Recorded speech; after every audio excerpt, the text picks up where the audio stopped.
If you're looking for another podcast to fuel your adventures, check out Camp Nowhere, a freeform audio journey into life off the beaten path. Hosted by Mac, a filmmaker, photographer, full-time traveler, and REI partner, Camp Nowhere features candid conversations, audio diaries, and immersive sounds from the road. On the show, she discusses how her experiences have taught her to navigate life's unexpected moments and thrive in the unknown. Camp Nowhere is for those who are passionate about the outdoors, travel, and the things you can learn about yourself along the way. Ready to dive in and embrace the unknown? Listen to Camp Nowhere today, wherever you listen to podcasts.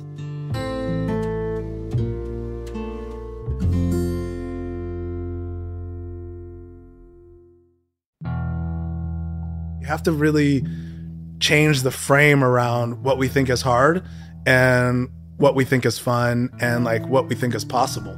Once you change the frame, that's a different kind of threshold. We always worried about threshold on a physiological level, but it's really the emotional threshold that you can play with that changes our athletic performance.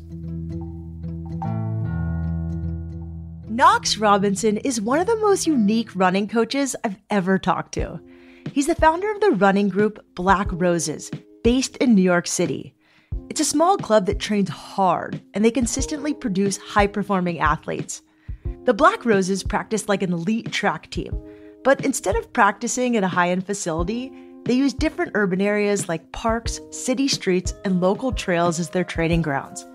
For his coaching, Knox takes inspiration from music, culture, and the urban environment. His methods are unconventional, and they work. I'm Shelby Stanger, and this is Wild Ideas Worth Living, an REI Co-op Studios production presented by Capital One and the REI Co-op MasterCard. Knox Robinson, welcome to Wild Ideas Worth Living. I'm excited to chat with you. I'm super excited to be here. Thanks for having me. So how did you get into running? Did you start running as a kid or did you run later in life, like in high school? The worst way, through osmosis. My dad was part of that running boom in the late 70s and early 80s in San Diego. So my dad was running Coronado Bay Bridge, half marathon, and, running in Balboa Park. And I just was around that Southern California, late 70s, super short shorts, mesh top. I liked that. Yeah, it was a vibe. And I just thought that that's just what black dudes did, to be frank, just because that's what I was around, my dad and his friends. So much so that, I thought my dad was a fast runner, maybe because he was my dad. And I'd get upset if he didn't, quote unquote, win races, never knowing until I picked it up as a teenager that my dad was in the back of the pack. But I did learn so many early lessons from my dad. So did you start competing in junior high or high school?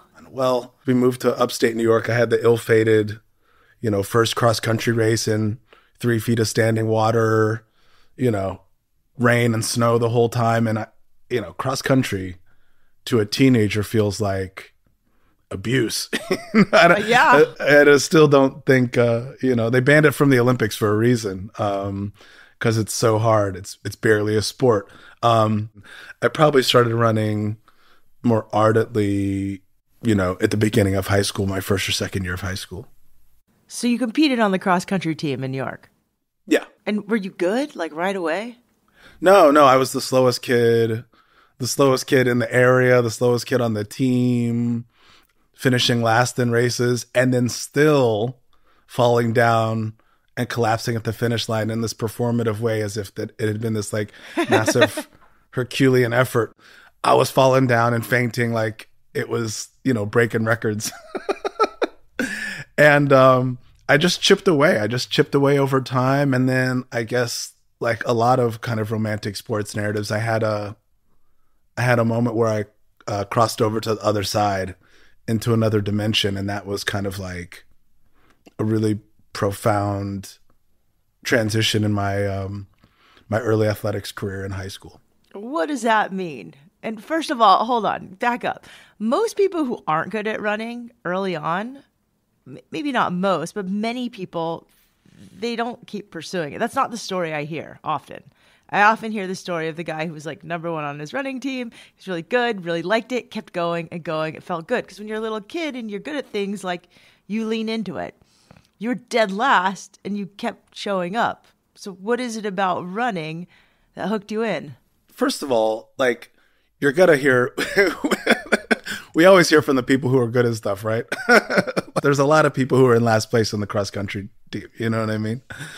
And I think it's kind of like what we're seeing now in this current running boom. It's, you know, the challenge, there's like a little prompt. There's a little nudge there to running when you're not good at it, to try to figure out how to get better. There's so many different ways to improve that I think the promise of something that was just outside of your grasp, but could be pursued, I think that was incredibly intoxicating to a young teenager.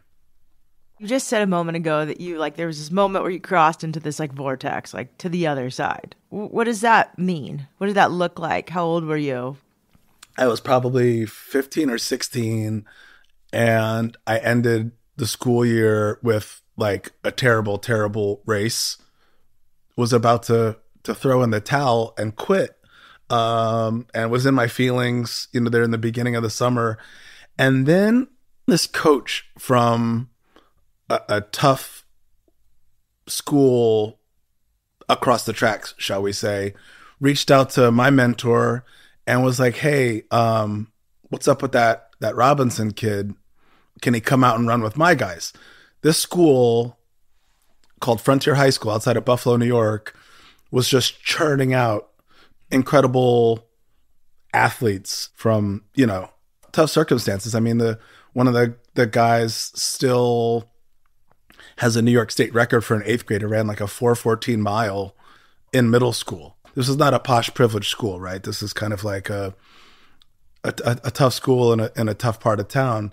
These kids had incredible talent, but they needed that training partner, and they needed that consistency for a summer instead of getting into trouble and taking time off. And so every day for this one summer before my senior year, I met up in this park in between our two towns, and I ran with these guys in the woods every day. And it was just the most exhilarating time to be running with some of the best runners in New York State who were ferocious, but also didn't take it that seriously. You know, we were pushing each other into trees or into creeks, you know, like teaching me the dark arts of competition, not just like double knotting your laces, but the strategy behind racing. And then just on a physical level, we just did things that I just never really knew to be possible before that point. At the same time in my own life, I was really getting into East Asian religio philosophy and meditation and Taoism and Zen Buddhism. And so to spend an entire summer kind of like in this deep running practice in the woods, I really, those two disparate experiences really kind of came together and changed me as a person and definitely changed me as an athlete. That summer was transformative for Knox. He spent the mornings running and the afternoons reading about philosophy. During this period, Knox became a faster and more focused athlete. When he came back to his school's cross-country team his senior year, Knox won the first race of the season without having done any speed work. This was the beginning of a new phase in his running career. What was it like to start winning? Like coming back your senior year, you're winning. Well, I wasn't very good at it. I was into the practice and the pursuit, and so I wasn't very good at winning and maybe having a killer instinct. And then, you know, folks who have experienced quote unquote runner's high or whatever, some of my best performances were in such like a dreamlike state that I was just doing the thing and wasn't out for championship glory. In college, you decided to pursue running or no? Yeah, I walked on to Wake Forest University, and you know, it was at a previous high point. They're having a great moment right now, but there was a previous moment when, you know, on the first day of me walking into the locker room, half of the United States junior cross country team was in that locker room. That's how good these guys were when I got there. And, it was rad. I think that it's not that my running stalled out, but certainly I wasn't advancing to like national class running on an NCAA level. And then I had an incident with a teammate in a second year that precipitated me leaving the team and then hanging up the running shoes, because in that time, if you weren't running for a team or a school team, college team, running didn't really exist. It wasn't like now where there's run clubs, or, it wasn't like, I'm 20, I'm going to run a marathon. That I can honestly tell the youth of today, I can tell Gen Z that like that wasn't not a thing. When Knox stopped running competitively in college, he turned his attention to creative pursuits like writing essays and poetry. After graduation, he moved to New York City, and soon he started working as a music journalist for the Fader magazine. Knox was inspired by the artists he was interviewing to further explore his own creativity, so he dove even deeper in music and fashion. Eventually, Knox wanted to connect these creative pursuits with the physical satisfaction of running. When did you get back into running? Right after the birth of my son in 2003, like the experience of watching my son come into the world there in the delivery room really caught me so off guard, because it was such a display of, this, body coming together with mind, coming together with spirit. And it really shook me, out of my reverie of like, interviewing Outkast and going to Strokes shows, and really think about when was the last time that I really had that experience with my body and my mind, everything together for a purpose. And the only thing I could think of was running. And so the day after my son was born, I went out to the park across the street from my house in Brooklyn and ran a loop around the park. And then the next day, 2 loops. The day after that, 3 loops. And things, kind of took off quickly from there, in an opposite way from, my teenage running that took forever to get good. I can't really explain it, but I, qualified for the New York City Marathon in my first race, and, was getting top 10 in races in New York. Again, pre-running boom. But, I was just kind of going out there and all gas, no brakes, and fell back in love with it. What year was this? This was 2003, 2004. Okay. Amazing. So in 2011, you ran the New York City Marathon, and I read that was sort of a turning point for you. I think maybe you were the 100th runner? Yeah. I mean, it's been 20 years of marathoning, so I'm glad you're putting a date to it. But I was still kind of in the music business. I had left magazine writing, but I was managing kind of like an upstart backpack rapper. We were in Paris Fashion Week, and it was wild. And again, no running was had. And I came back and I was like, oh man, I got to run the marathon. And I don't know where it came from, but I just said that my goal was to get into the Century Club, get into that elite club that's reserved for the top 100 finishers of the marathon. Well, it was one of those weird days. I went out and I just jammed out with one of my training partners, and I got 100th place on the nose. But the thing about New York is the New York Times publishes a special section every Monday after the race with everybody's name. And what New Yorkers do is they read the front page because they want to confirm the top 10. Like, I saw that one. I saw that one. They want to look at the last name on the first page. They print the first 100, and then they flip to the last page and they want to see how long it took the slowest runner to complete. Like, that's like New York behavior. Yep. At every office, every subway. So they do that. And then there, lo and behold, 100th place is Knox Robinson from Brooklyn. And everyone's like, yo, my man said he was going to do that. He said he was going to get in the Century Club. Yo, Knox Robinson is in the Century Club. And so then when I was like walking around Brooklyn for the next weeks, everybody was like, yo, my man, congrats. Yo, I heard you did it. You got in that Century Club. Papa. I was dapped up, saluted and all that. And I'm exaggerating only a little, but the thing is, I had totally made that up. There's no such thing as the Century Club. It was just something that I was kind of like putting around to brothers in the hood. But now it's real. Now it's, now I'm in there, and now every marathon season, people are in my DMs like, yo, I'm trying to get in the Century Club. At the time, the top 50 finishers of the New York City Marathon tended to be Olympic tier runners. So being in the top 100 meant that you were extremely talented.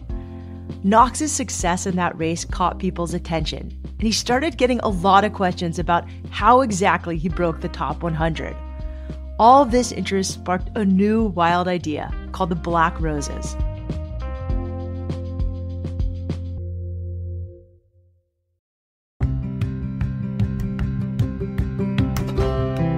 Let's play a game. If you could turn your everyday spending into limitless possibilities, what gear or apparel would you grab? What ticket would you book? Which wild idea would you make a reality? All right, I'll go first. If I could go anywhere and do anything like right now, I'd pack my bag for a surfing and hiking trip to Chile. The good news is that the REI Co-op MasterCard is the perfect card to support wild ideas like mine. It has you covered with rewards and benefits that encourage your love of the outdoors. This card is exclusively for REI Co-op members, taking your membership even further with card rewards on every single purchase, whether you're shopping at REI or anywhere else. And you can redeem your card rewards as you earn them, so you can finally grab those new hiking boots you've been eyeing, stock up on snacks, and keep more cash in your pocket. Head over to rei.com/MasterCard-podcast to see if you're pre-approved today. That's rei.com/MasterCard-podcast. Terms apply.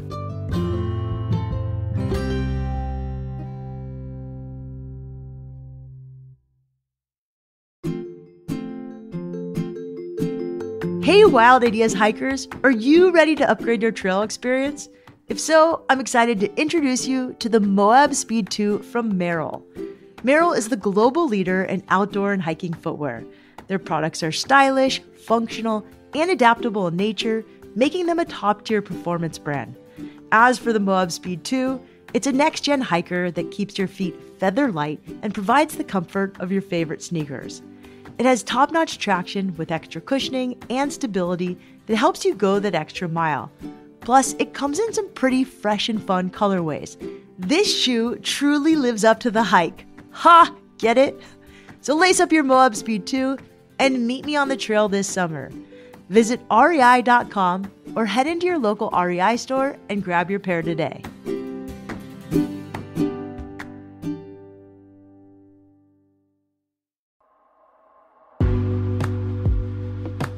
After Knox Robinson finished 100th in the 2011 New York City Marathon, his community in Brooklyn took notice.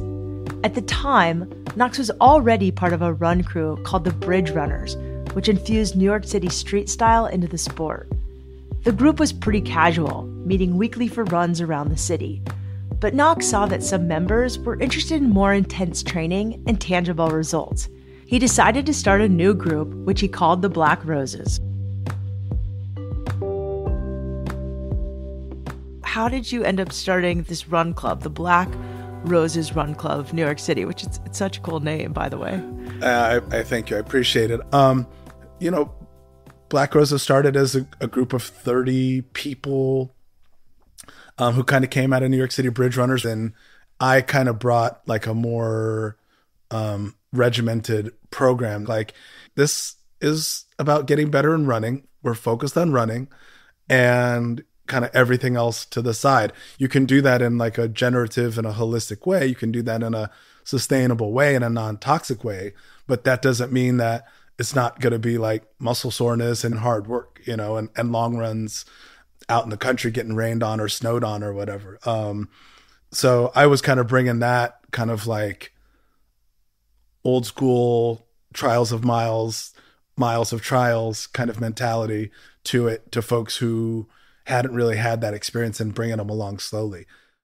What was like a typical workout when you started? And yeah, I mean, this first workout for Black Roses was in January on the track on the East River in New York, in downtown New York. So just to set the scene, it's 25 degrees. There's snow on the infield. There's a stiff wind coming off the East River. And I just remember my feet crunching across the snow. And I'm like, man, these folks are huddled out here on this track. Like, I better have something. I better give them a return. I mean, the idea with Black Roses early on was, all these things are going on at a time. There's art openings. There's your friend's birthday. There's tickets to a show at the Garden. And so I had to give them something that folks could go home and could brag to their friends about or brag to their partner about. So that first workout was 12 by 400 meters with a 100-meter jog recovery. I mean, maybe 8 by 400, but, I just had to kind of give the workout and then stare people in the face. There wasn't a pitch or let's try this. There wasn't holding hands. Is there music? Is there anything in the background? No. It's just nothing. You and running. Nothing. And people. Folks really wanted to figure out how to get better at running. Okay, so workout 1 is crunchy snow, 25 degrees, east winds, 8 to 12 by 400. And 400 makes you feel like vomiting. So 8 to 12 of them. Right. You're going to feel amazing the next day if you survive. Yeah, early on with Black Roses, what kept it going, contrary to popular belief, is not my own vanity or, megalomaniacal tendencies, but it's about the people. The people kept coming back. The people keep showing up, not for me, but for themselves. And we went out for ramen after that first workout, and it was happy hour, so beers were half off. So there's some perks to it. But I think that it's that curiosity and folks' kind of commitment to themselves to investigate and explore hard things.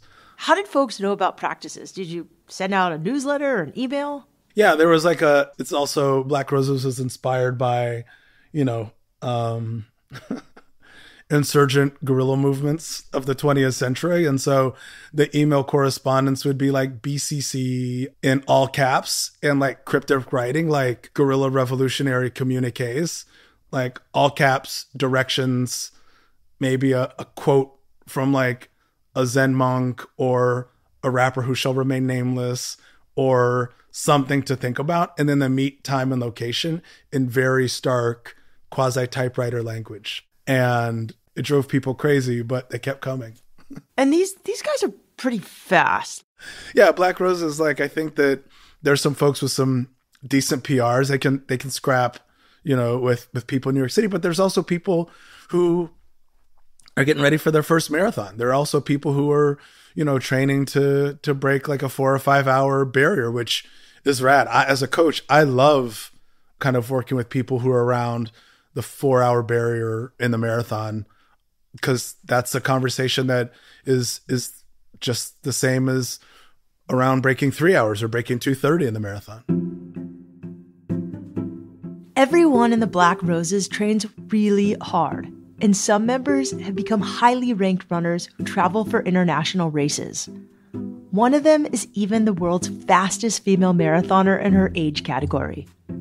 When they show up to practice, the Black Roses have no idea what kind of workout Knox has in store, but they trust in the process and show up ready to train their body and mind.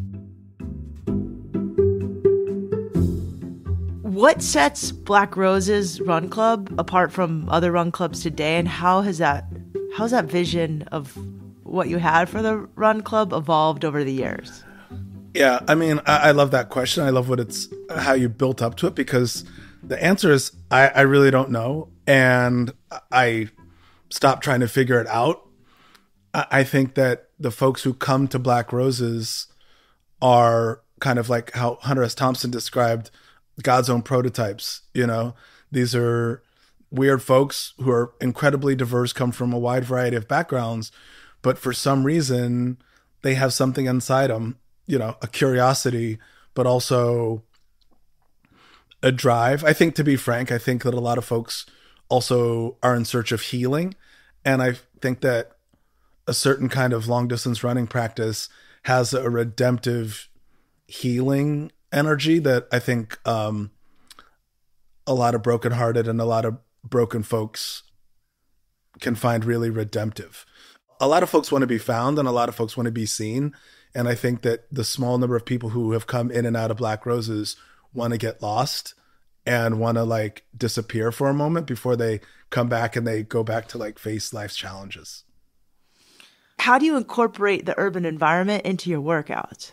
I love that question. That was something that I was preoccupied with in the early days of Black Roses, because New York City is amazing, but it's not necessarily the most running friendly environment, right? And then at the same time, how can you kind of like sidestep all of those distractions, and how can you find the locations for good training grounds?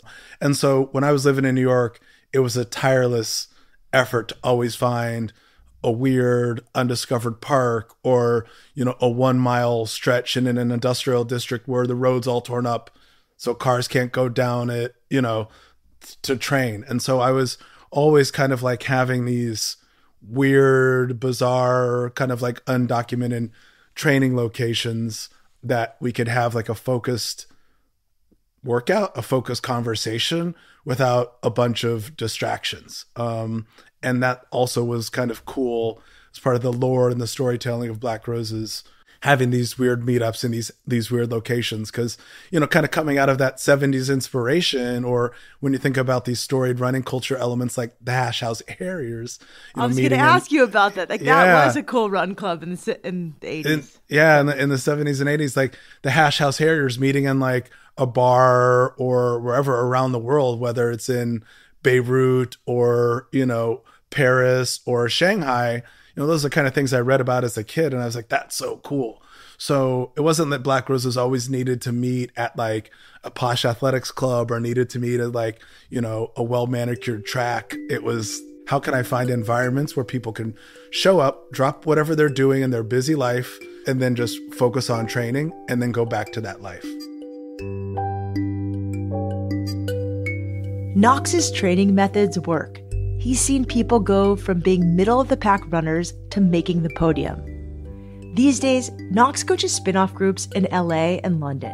He also travels internationally to places like Ethiopia and Mexico to learn running techniques that he can bring back to the Black Roses. What are a few tips you have for someone preparing for their first marathon? You know, if you're preparing for your first marathon, I don't know who needs to hear this, but take it easy. I mean that on two levels. Don't judge yourself too harshly. Relax off, you know, having a goal for your race 4 months in advance, and just appreciate the journey, because the journey is going to inform the experience on a very literal level.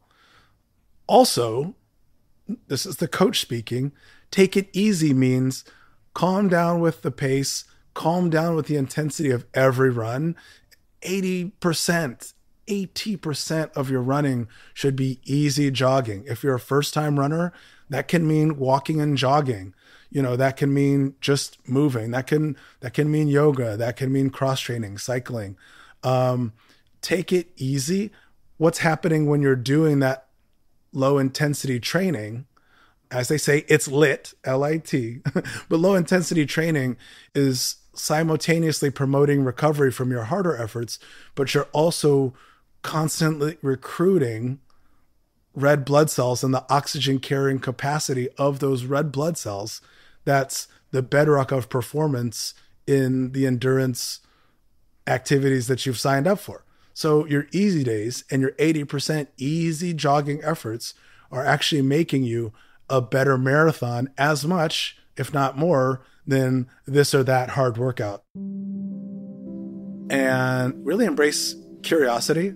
Be open to all the possibilities that are blooming and blossoming on the journey, rather than the deliverables at the end. You know, and that's happens every day of training. That happens in every workout. I think lowering the threshold for judgment and analysis, that's something that we can practice as a verb. That's something that when our workout is going bad or going poorly or going unexpected, we can check in, we can lower the judgment on ourselves and can embrace the openness for what's actually happening. Knox's current running practice is pretty holistic. He meditates in the morning before venturing out to a park near his home where he runs for an hour or two.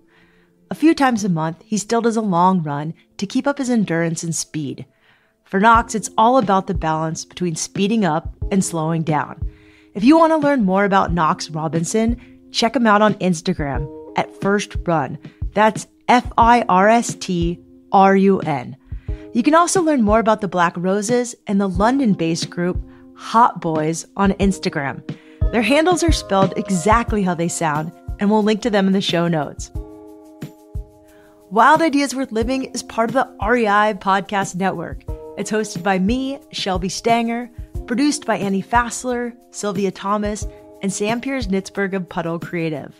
Our senior producers are Jenny Barber and Hannah Boyd. Our executive producers are Paolo Motola and Joe Crosby. As always, we love it when you follow the show, take time to rate it, and write a review wherever you listen. And remember, some of the best adventures happen when you follow your wildest ideas.